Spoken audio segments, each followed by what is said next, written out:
Bien le bonjour tout le monde. Alors voilà, une autre petite vidéo ce matin. En fait, j'ai décidé de faire ce sujet-là. J'ai une de mes amies, merci beaucoup. Elle a choisi entre deux sujets, puis je suis vraiment contente de faire celui-là ce matin. Donc, une vidéo sur la méditation, comme c'est marqué dans le titre. Alors voilà, je vais parler un peu de la méditation. Je vais parler de mon expérience par rapport à la méditation, mais aussi et surtout, qu'est-ce que c'est pour moi la méditation. Donc, je ne crois pas que ma vision de la méditation soit nécessairement la meilleure qui soit. Mais ce qui est certain, c'est que j'ai une idée sur la méditation et je voulais la partager avec vous. Alors voilà. Donc, pour commencer, je pourrais dire qu'il y a plusieurs formes de méditation. Donc, à travers l'histoire, il y a eu plusieurs personnes qui nous ont parlé de la méditation. Je pense que tout le monde connaît Bouddha, donc Bouddha qui nous a encouragés justement à aller sur ce chemin-là de la méditation. Même un peu avant Bouddha, il y a eu vraiment de la méditation aussi qui s'est fait au niveau des grandes religions hindouistes et des grands mouvements de pensée hindouistes ou philosophie hindouiste, comme vous voulez. Alors voilà, donc la méditation, ça remonte à très très loin.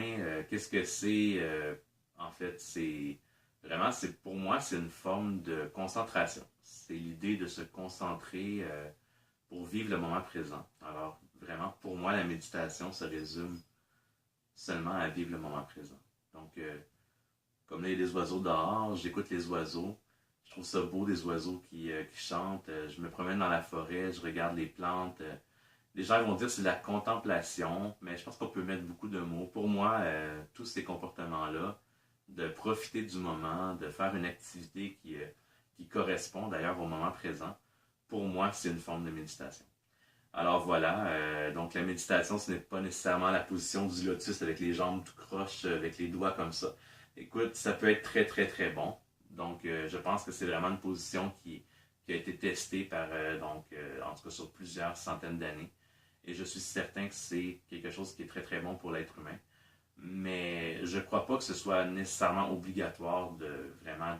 En tout cas, moi, je ne ressens pas le besoin. Je ne veux pas parler pour les autres. Moi, je ne ressens pas le besoin de faire ça. Alors voilà, je fais la méditation d'une autre façon, je vais vous en parler tout à l'heure. Mais c'est ça, vraiment pour moi la méditation, c'est une attitude de concentration. Qu'est-ce qui m'a amené dans le fond, à joindre la méditation à la concentration? C'est avec des lectures que j'ai faites, je crois que c'est Mathieu Ricard dans un de ses livres ou un autre, peut-être un autre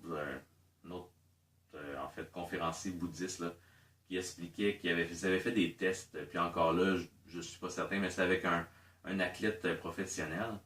Et puis, ils avaient comparé un cerveau d'un grand méditant bouddhiste, donc un méditant qui avait fait comme plus de 60 000 heures justement de méditation, de vivre le moment présent, que ce soit justement une méditation comme par exemple Vipassana, où est-ce qu'on se concentre sur le souffle, la respiration.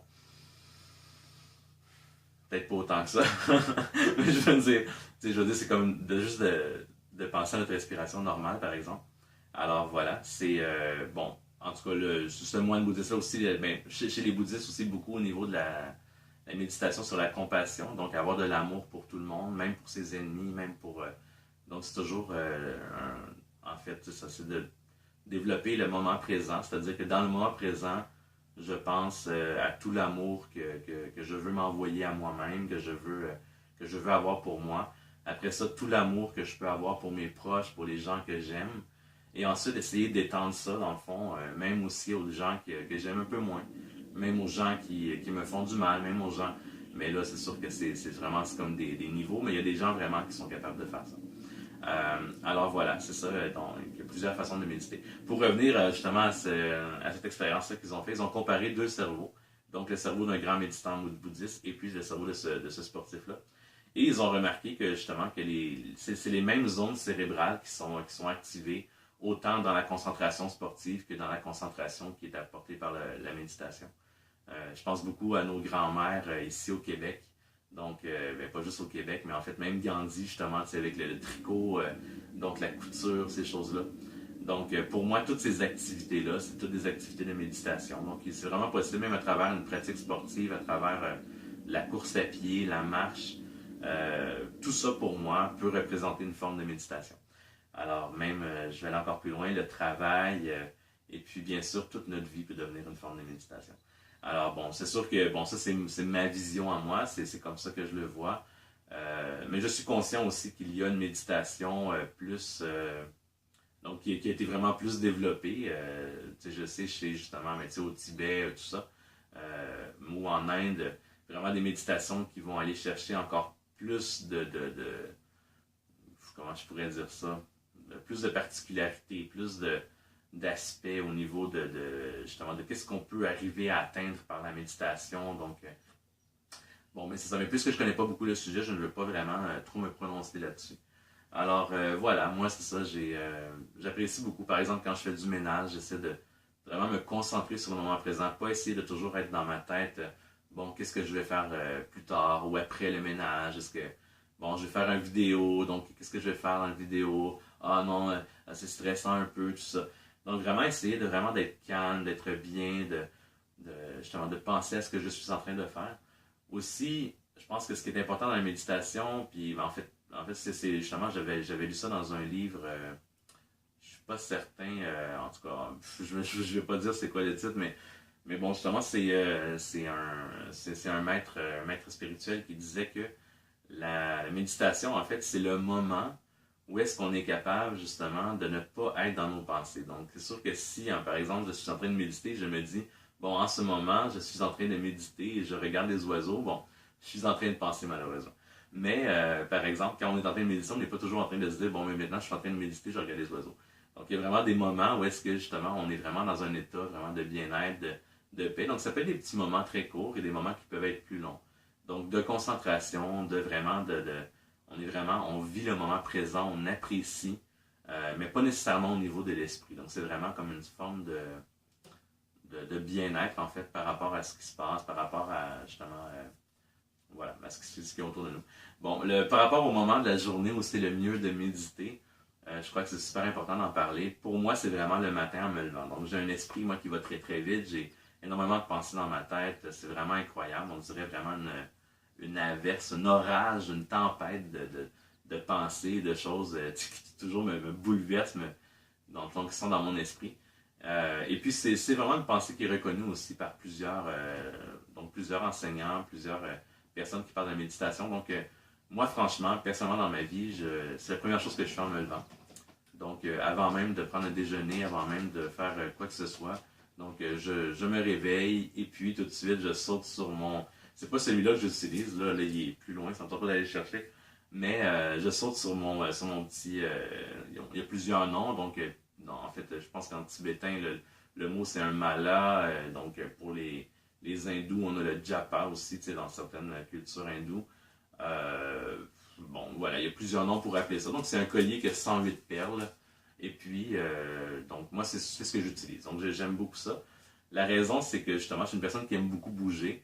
Donc, le fait de pouvoir utiliser un truc comme ça, c'est vraiment très concret pour moi de tourner les perles.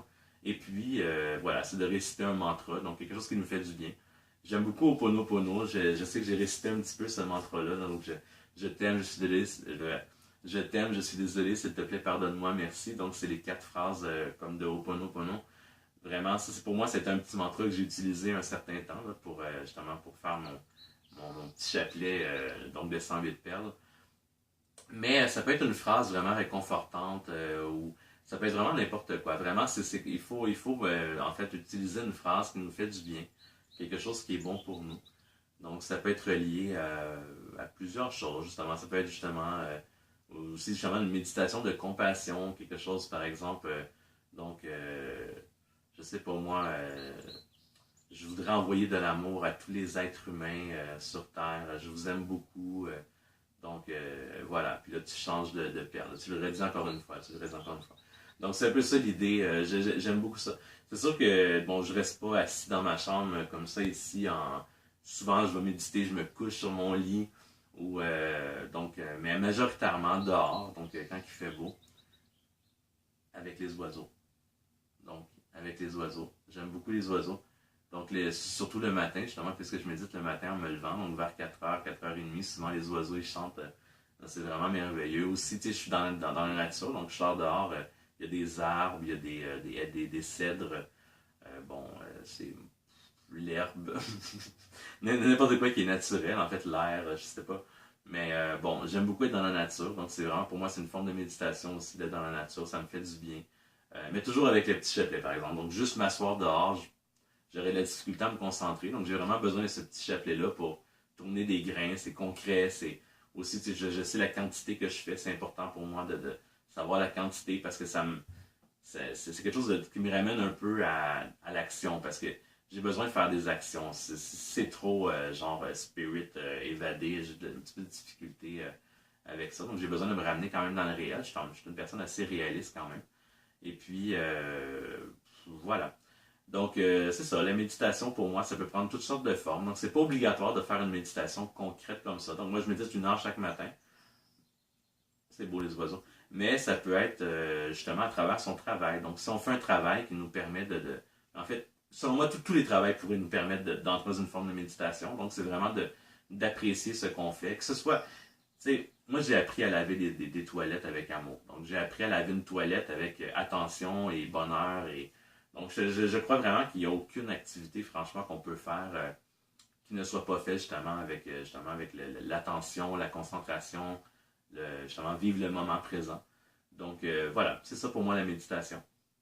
Alors c'est sûr, je vous encourage à en faire, ça apporte beaucoup de bienfaits. Je peux en parler un petit peu des bienfaits, ben justement, tu sais, quand on a un esprit qui a tendance à toujours s'évader dans le passé, dans le futur, donc ah oui, tu sais, qu'est-ce que je vais faire pour vivre? Ah non, l'argent, ça va être difficile. Non, non, j'ai une vie super difficile, la vie est dure, puis ça n'a pas de bon sens, j'ai vécu une enfance traumatisante, puis tout ça.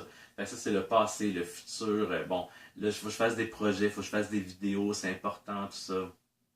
Non, c'est pas important parce que, en fait, on vit là, puis on sait pas si on va vivre dans 2 minutes. On n'en a aucune idée, en fait. Euh, la vie, c'est un cadeau, c'est quelque chose qu'on mérite pas vraiment. En fait, c'est quelque chose qui est là. On vit, c'est tout, et puis on peut pas y faire grand-chose, en fait. Donc, je pense que vraiment, vivre le moment présent, c'est la seule chose qui est vraiment légitime, qui est vraiment belle. Et puis, vraiment, je vous encourage à essayer de le vivre. Vivre le moment présent, apprécier chaque instant de notre vie, parce que vraiment, tous les moments qu'on peut passer avec des amis, avec notre famille, nos enfants, euh, donc, c'est des moments qui si je pourrais accorder une valeur, moi je dirais que chaque minute justement qu'on porte attention, ça vaut 1 milliard de dollars. Donc vraiment le bonheur qu'on peut aller chercher en allant chercher de l'attention comme ça, la concentration, c'est ça pour moi vraiment c'est tellement important. Pour moi c'est vraiment ça peut être vraiment un facteur et quelque chose qui peut nous amener à vivre dans la joie,